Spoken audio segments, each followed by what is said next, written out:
वर्षी शेतकऱ्यांच्या नशिबामध्ये एक फुटी कवडी दिली नाही। या वर्षी अध्यक्ष महाराज मंत्री महोदयांनी उत्तरात सांगावं, आपण खरंच चांगले मंत्री आहात, हे मी काही माझं कोणतंच काम तुमच्याकडे नाही आहे, मी कोणा बदलीसाठी तुमच्याकडे येणार नाही किंवा माझं कोणतंच व्यक्तिगत काम माझं तुमच्याकडे राहणार नाही। काम असेल तर शेतकऱ्यांचे असेल। काय दिलं अध्यक्ष महाराज? या वर्षी सुद्धा तुम्ही कृषी समृद्धी योजनेला म्हणजे मागच्या वर्षीचे 5,000 कोटी दिलेच नाही। या वर्षी 5,000 कोटीच्या ऐवजी अर्थसंकल्पात तुम्ही 2,000 कोटी ठेवले। अरे ज्याचं अन्न खाता त्याच्याशी तर खोटं बोलू नका ना।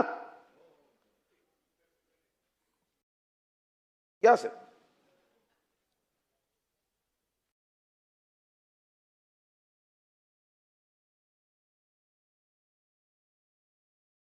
अध्यक्ष महाराज, सन्माननीय उपमुख्यमंत्री महोदय आ गए, मुख्यमंत्री महोदय असतील, उपमुख्यमंत्री महोदय असतील। अध्यक्ष महाराज मनापासून या महाराष्ट्राची सेवा करण्याचा संकल्प करून जीव तोडून काम करतात। आपण आता 36,585 कोटीची 56 लाख शेतकऱ्यांसाठी अध्यक्ष महाराज कर्जमुक्ती दिली आणि ही आपली जबाबदारी आहे। आपण शपथ घेतो की माझा महाराष्ट्र छत्रपती शिवाजी महाराजांचा महाराष्ट्र, ज्या छत्रपती शिवाजी महाराजांनी प्रतिकूल परिस्थितीत सोन्याचा नांगर हा शेतकऱ्यांच्या हितासाठी, आत्मविश्वासासाठी, महाराष्ट्राच्या अभिमानासाठी, कृषी क्षेत्रासाठी चालवला, त्या ठिकाणी अध्यक्ष महाराज आपल्या सर्वांची इच्छा असणं स्वाभाविक आहे। म्हणून माझा पहिला प्रश्न आहे मंत्री महोदय, तुम्ही कोण असे अधिकारी असतात उत्तरात येऊ द्या बरं। बाकी गोष्टींसाठी पैसा आहे ना, मी आकडे वाचत नाही, बाकी गोष्टींसाठी तुमच्याकडे प्रचंड पैसा आहे, पण तुम्हाला शेतकऱ्यांच्या कृषी समृद्धी योजनेसाठी जर तुम्ही पैसे देऊ शकत नसाल तर 1,71,00,000। आणि मी तुम्हाला दुसरा आकडा सांगतो, आज जे बेरोजगारी किंवा रोजगाराच्या संदर्भात व्हॉट्सअप युनिव्हर्सिटीमध्ये येते अध्यक्ष महाराज, 2011ची तुम्ही जनगणना पहा, त्या जनगणनेमध्ये एकूण 4,55,00,000 11,23,00,000 लोकसंख्येपैकी 4,55,00,000 हे रोजगारात आहे आणि या रोजगारामध्ये शेतीवर 2,60,00,000 आहे। आता 2,60,00,000 जर शेतीवर असेल आणि तुम्ही पुरवणीमध्ये अध्यक्ष महाराज फक्त आणि फक्त अध्यक्ष महाराज या संदर्भात 843 कोटी रुपये, 1,71,00,000 शेतकऱ्यांसाठी ही पुरवणी मागणी। आणि म्हणून माझी आग्रहाची की तुम्ही शेतीच्या संदर्भामध्ये तुमचा अभ्यास आहे, कारण तुम्ही शेतात घर बांधून राहता, मी शेतात घर बांधून राहत नाही, आमच्या इकडे शेती, पण मी शेतात घर बांधून राहत नाही। मग या गोष्टीचा आनंद आहे की तुम्ही स्वतः त्यामध्ये जीव ओतून काम करता आहात, तर तुमच्याकडून अध्यक्ष महाराज मला जास्त अपेक्षा आहे।